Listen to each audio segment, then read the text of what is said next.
Hi, this is Rajesh Sharma. ఒకరోజు gap తర్వాత video చేస్తున్నాను. సో యాక్చువల్గా తెలుగు దినపత్రికలన్నింటిలోనూ, మరి ముఖ్యంగా హైదరాబాద్ ఎడిషన్లన్నింటిలోనూ మనకు ఒక పెద్ద బ్యానర్ ఐటమ్ కనిపించింది. ఉత్తరాది వైపు అద్భుతమైన మెట్రో అని. అంటే చాలా రోజుల క్రితం నేను ఒక వీడియో చేశాను.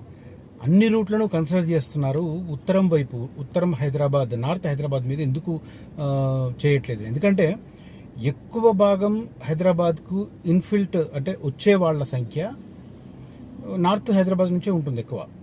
ఎందుకంటే మెదక్, నిజామాబాదు, ఆదిలాబాదు, కరీంనగర్, ఇంకొద్దిగా పార్ట్ ఆఫ్ వరంగల్, ఇదంతా ఉత్తరం వైపు నుంచే వస్తారు హైదరాబాద్కి.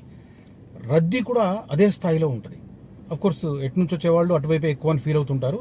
బట్ మేము అటు నుంచి వచ్చాం కాబట్టి మాకు తెలుసు మేడ్చల్ వైపు నుంచి ఎంతమంది వస్తుంటారు, షామీర్పేట వైపు నుంచి ఎలా వస్తుంటారు, వెహికల్స్ ఎలా ఉంటాయి ఏంటనేది. అటువైపు ఎందుకు మెట్రో కన్సిడర్ చేయట్లేదని చాలా రోజుల నుంచి చాలా చర్చలు జరుగుతున్నాయి. నేను కూడా ఒక 1.5 months బ్యాక్ ఎక్స్క్లూజివ్ వీడియో కూడా చేశాను దాని మీద. ఎందుకంటే ఈ డిపిఆర్లు రెడీ అవుతున్నాయి, కేంద్రానికి ఆమోదించి కేంద్రానికి పంపించారు క్యాబినెట్లో, 6 కారిడార్లు, ఇవన్నీ చెప్పాను. చెప్తూ మరి మేడ్చల్ వైపు ఎందుకు ఇగ్నోర్ చేస్తున్నారు, బాలనగర్ వైపు ఎందుకు ఇగ్నోర్ చేస్తున్నారు, అదే రకంగా షామీర్పేట వైపు ఎందుకు ఇగ్నోర్ చేస్తున్నారు అని చెప్పి ఈ ఫీలింగ్. లేటెస్ట్గా సరే సీఎం గారు ఏమనుకున్నారో తెలియదు, మేడ్చల్ వైపు అదే రకంగా షామీర్పేట వైపు కూడా మెట్రో ఎక్స్పాన్షన్కు డిపిఆర్ రెడీ చేయమని అన్నారు. బట్ ఇది చదివిన తర్వాత అన్ని బ్యానరైజేషన్ ఐటమ్స్ పెట్టాయి. నాకు కూడా చాలామంది షేర్ చేశారు ఇష్యూ. నేను కూడా చూడగానే టక్కన వీడియో చేద్దామని అనుకున్నాను. కానీ కొద్దిగా నాకు టైం తీసుకోవాలనిపించింది. ఓన్లీ ఆ కంటెంట్తో వీడియో చేస్తే ఓకే, బట్ దీంట్లో కొంత మతలబు కనిపిస్తుంది నాకు. ఆ మతలబు ఏంటో నేను ఇవాళ వీడియోలో చెప్తాను. యాక్చువల్గా లేటెస్ట్ ముఖ్యమంత్రి రేవంత్ రెడ్డి గారు ఆదేశం ప్రకారం మెట్రో రైల్ అథారిటీస్కి ప్యారడైజ్ నుంచి మేడ్చల్ వరకు 23 కిలోమీటర్లు, అదే రకంగా జేబీఎస్ నుంచి ఆల్రెడీ ఇప్పుడున్న ప్యారడైజ్ జేబీఎస్ దగ్గర ఎండ్ అవుతుంది కదా, దాన్ని ఎక్స్టెన్షన్ తీసుకెళ్ళి షామీర్పేట ఔటర్ రింగ్ రోడ్ వరకు 22 కిలోమీటర్లు, అంటే మొత్తం మీద 45 కిలోమీటర్లు ఎక్స్ట్రా ఒక 2 లైన్లను డిపిఆర్ రెడీ చేయమని చెప్పారు. వెల్ అండ్ గుడ్, చాలా బాగుంది. ఎందుకంటే ఆల్రెడీ మిగతా రూట్లకు సంబంధించిన ఎక్స్పాన్షన్స్ ఏవైతే ఉన్నాయో, మనకు ఎల్బీ నగర్ నుంచి హయత్ నగర్, అదే రకంగా ఎంజీబీఎస్ నుంచి చాంద్రాయనగుట్ట, అదే రకంగా నాగోల్ నుంచి ఎల్బీ నగర్ మీదుగా కర్మన్ఘాట్, చాంద్రాయనగుట్ట, ఆరాంఘర్ నుంచి శంషాబాద్ ఎయిర్పోర్ట్ వరకు, అదే రకంగా మైండ్ స్పేస్ నుంచి ఫైనాన్షియల్ డిస్ట్రిక్ట్ వరకు, ఇటు మియాపూర్ నుంచి పటాన్చెరు వరకు, ఇవన్నీ మనకు చూస్తున్నాం. దీంట్లో భాగంగా వీటన్నింటికి సంబంధించిన డిపిఆర్లు ఫైనలైజ్ చేసి వాటిని కేంద్ర ప్రభుత్వ ఆమోదానికి ఆల్రెడీ పంపించారు. దీనంతా ఏమన్నారంటే మెట్రో రెండో దశలో పార్ట్ 1 అన్నారు. దాన్ని పార్ట్ 2 అనేది ఏమన్నారు, ఎయిర్పోర్ట్ నుంచి పెద్ద గోల్కొండ, తుకుగూడ, అదే రకంగా రావిరియా నుంచి డైరెక్ట్గా మీర్ఖాన్పేట ఫ్యూచర్ సిటీ వరకు 40 కిలోమీటర్లది, అది ఒకటి అని అన్నారు. దాన్ని ఏమన్నారంటే హైదరాబాద్ మెట్రో రెండో దశలో పార్ట్ బి అన్నారు. ఇప్పుడు మతలబ్ ఏంటి అంటే ఈ రెండు ఏదైతే ప్యారడైజ్ నుంచి మేడ్చల్, అదే రకంగా జేబీఎస్ నుంచి షామీర్పేట ఏదైతే 45 కిలోమీటర్లు అన్నారో 2 రూట్లు, దీన్ని పార్ట్ 2లో కలిపారు. రెండో దశలో పార్ట్ 2లో కలిపారు. విచ్ ఇస్ ఇప్పుడప్పుడే కాదు అన్నది నాకు అర్థం. ఎందుకంటే ఇప్పుడు మిగిలిన కారిడార్లన్నింటినీ ఒక డిపిఆర్ రెడీ చేసి కేంద్ర ప్రభుత్వానికి పంపించారు, రైట్. దాంతోపాటే గనక ఈ ఫ్యూచర్ సిటీ మెట్రోను కూడా పంపితే మొత్తం మీద అన్ని ప్యాకేజీలు ఆగిపోతాయి. వాటికి కేంద్ర ప్రభుత్వం ఆమోదం తెలపకపోవచ్చు. ఎందుకంటే అది ఎగ్జిస్టింగ్ రూట్ కాదు. ఆ రూట్లో ఇప్పుడు వెహికల్ మూవ్మెంట్ లేదు. అంటే కొత్తగా 300 ఫీట్ల రోడ్ రావాలి, దాని మీద వెహికల్ మొబిలిటీ చూపించాలి, కాంప్రహెన్సివ్ మొబిలిటీ దాంట్లో భాగంగా ఒక ప్లాన్ ప్రొజెక్షన్ ప్రకారం సిఎంపి కాంపరేటివ్ మొబిలిటీ ప్రొజెక్షన్ అది చూపించి అటువైపు అది ఫీజిబుల్ అవుతుంది ఫైనాన్షియల్గా అని చెప్పి ఆమోదం తెచ్చుకోవాలి కేంద్ర ప్రభుత్వం నుంచి. సో అది ఇప్పుడప్పుడే కాదు కాబట్టి దానివల్ల ఈ 6 ప్యాకేజీలు పెండింగ్ పడడం కరెక్ట్ కాదని ఈ 6ను పార్ట్ 1 కింద పెట్టారు. అంటే మెట్రో సెకండ్ ఫేజ్లో పార్ట్ ఏ కింద బాగుంది. బట్ పార్ట్ 2 కింద ఇప్పుడప్పుడే సాధ్యం కాదు అనుకున్న వాటితో ఈ రెండింటిని మేడ్చల్ అండ్ షామీర్పేటను లింక్ చేయడంలో మతలబ్ ఏంటి? అంటే వాటితో పాటు ఇది కూడా పెండింగ్లో పెట్టాలనా?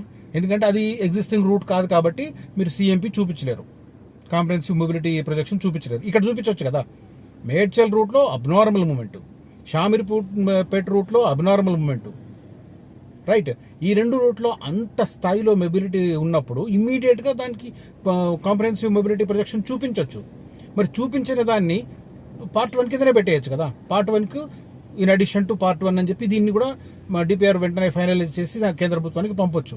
అలా పెట్టకుండా సెకండ్ ఫేజ్ పార్ట్ 2 కింద ఉన్న ఫ్యూచర్ సిటీ మెట్రోను ఈ మేడ్చల్ అండ్ షామీర్పేట రూట్లో కలపడంలో ఉద్దేశం ఏందనేది ఇప్పుడు అసలు మొదలు ఏంటనేది ఇప్పుడు చర్చ. సరే, ఆ రూట్లకు సంబంధించిన మంత్రి టక్కన రియాక్ట్ అయ్యారు, నేనే కోరాను మా వైపు అని చెప్పి ఆయన క్రెడిట్ కొట్టేసే ప్రయత్నం చేశారు. బట్ ఫ్యూచర్ సిటీ మెట్రోను దీన్ని లింక్ చేయడంలో ఉద్దేశం ఏంటి చెప్పాలి వాళ్ళు. పర్టికులర్గా చెప్పాలంటే హైదరాబాద్కు సంబంధించి ఇది గేమ్ చేంజర్ షూర్గా. మెట్రో సెకండ్ ఫేజ్ నార్త్ వైపు కన్సిడర్ చేయడం అనేది డెఫినెట్గా అభినందించదగిన విషయమే. కానీ దాన్ని సెకండ్ ఫేజ్ పార్ట్ 2 కింద ఏదైతే ఫ్యూచర్ సిటీ ఎగ్జిస్టింగ్ రూట్ లేని దాంతో ఈ రెండింటిని కలిపారో అప్పుడే అనుమానాలు మొదలవుతున్నాయి. మరి ఈ మతలబ్కి ఎవరు ఆన్సర్ చెప్పాలి? నిజం చెప్పాలంటే ఒకవేళ కమిట్మెంట్ ఉంది గవర్నమెంట్ కంటే దాన్ని పార్ట్ 2 కింద పెట్టకుండా, పార్ట్ బి కింద పెట్టకుండా సెకండ్ ఫేజ్లో పార్ట్ 1కు అడిషనల్ రూట్స్ అని చెప్పి యాడ్ చేసి డిపిఆర్ను కేంద్ర ప్రభుత్వానికి పంపిస్తే వాటితో పాటే ఆమోదం వచ్చే అవకాశం ఉంది. దాంట్లో ఇంకొక అడ్వాంటేజ్ అంటే మిగతా 6 రూట్లకు లేని అడ్వాంటేజెస్ ఈ రూట్లోకి ఉన్నాయి.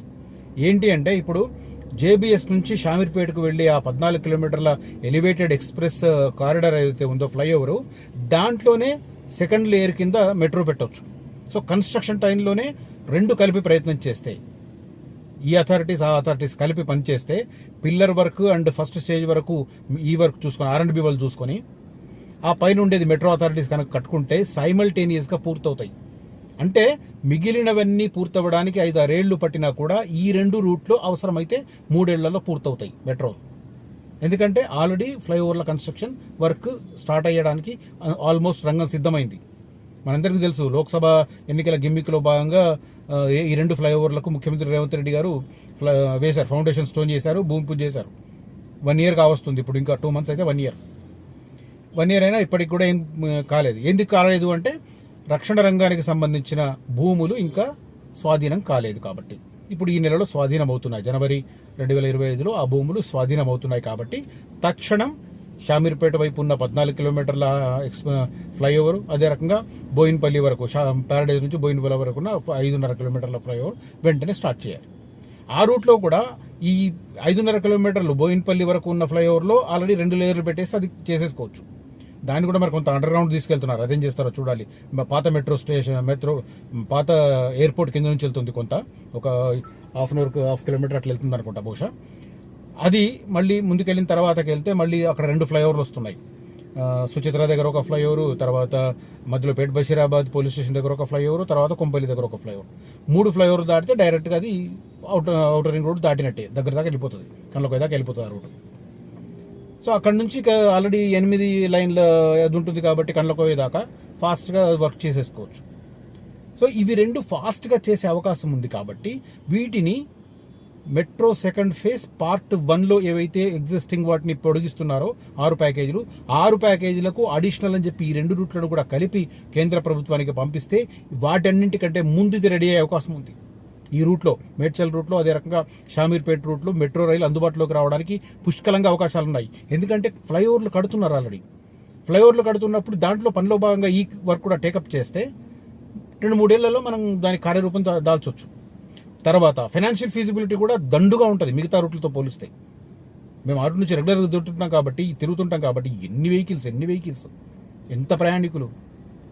మళ్ళీ ఇప్పుడు పాత జిల్లాలను ఒకసారి దృష్టిలో పెట్టుకుంటే తెలంగాణకు సంబంధించి ఆదిలాబాద్ అటే, నిజామాబాద్ అటే, మెదక్ అటే, కరీంనగర్ అటే, కొంత పార్ట్ వరంగల్ అటే, కాబట్టి అట్నుంచి రావడానికి స్కోప్ ఎక్కువగా ఉంటుంది. సో కనీసం ఈ మెసేజ్ స్ట్రాంగ్గా వెళితే కనుక మెట్రో సెకండ్ ఫేజ్ పార్ట్ 1లోనే ఈ మేడ్చల్ అండ్ షామీర్పేట మెట్రో రైళ్ల రూట్లను కూడా కలిపి అడిషనల్ డిపిఆర్ అని కనుక పంపిస్తే కేంద్ర ప్రభుత్వం ఖచ్చితంగా యాక్సెప్ట్ వస్తుంది. మిగతా రూట్లన్నిటికంటే ముందు ఇది పూర్తి అవ్వడానికి అవకాశం ఉంది. ఎందుకంటే ల్యాండ్ అక్విజిషన్ ఆల్రెడీ చేస్తున్నారు, కన్స్ట్రక్షన్ వర్క్ సైమల్టేనియస్గా జరుగుతుంది కాబట్టి మిగతా వాటికంటే తొందరగా ఈ ప్రాంతానికి సంబంధించిన ఈ ఏరియా ప్రజలకు మెట్రో రైలు అందించిన వారు అవుతారు. మేబీ ఇది కన్సిడర్ చేస్తే చాలా బాగుంటుందని నా అభిప్రాయం. ఎందుకో డీటెయిల్డ్గా ఇది చదివిన తర్వాత వీడియో చేస్తే బాగుంటుందనే ఉద్దేశంతో కొంత టైం తీసుకొని నేను డీటెయిల్గా వస్తున్నాను. ఈ వీడియో కంటెంట్ కనుక మీకు నచ్చితే దయచేసి వీడియోను లైక్ చేయండి, షేర్ చేయండి. అదే రకంగా future city, Srisailam, Sagar highway, Vijayawada highway, అదే రకంగా బెంగళూరు హైవే, ముంబై హైవే, ఈ రూట్లలో ఎవరైనా ఓపెన్ ప్లాట్లు చూస్తే నన్ను సంప్రదించవచ్చు. నేను క్లియర్ కట్గా మంచి అప్రూవల్స్ ఉన్న టైలర్ మేడ్ వెంచర్లను సజెస్ట్ చేస్తాను.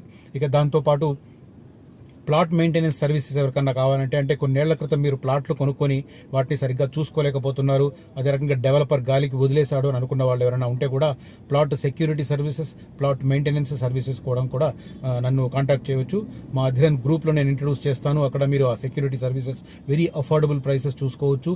మంచి మార్కెట్ రిపోర్ట్ కూడా మేము దాంతోపాటు జత చేసి ఇస్తాం. మీరు మళ్ళీ ఎవరిని ఎంక్వైరీ చేయాల్సిన పని ఉండదు. ఆ ఏరియాలో ఒక ప్లాట్ ఉంది, ఎంత పోతుంది, ఇలాంటి ఎంక్వైరీకి అవసరం ఉండదు. మీకు ఆ security services, plot maintenance services తీసుకుంటే మీకు అది ఉచితంగా మీకు లభ్యమయ్యే అవకాశం ఉంటుంది. సో మంచి రేట్లు ఉన్నప్పుడు, ప్రోగ్రెస్ ఉన్నప్పుడు మీరు వాటిని సేల్ చేసుకుని మీరు మంచి ప్రయోజనం కూడా పొందే అవకాశం ఉంది. కనిపిస్తున్న నంబర్లలో నన్ను కాంటాక్ట్ చేయండి. Thank you for watching this video. Signing off Rajesh Sharma.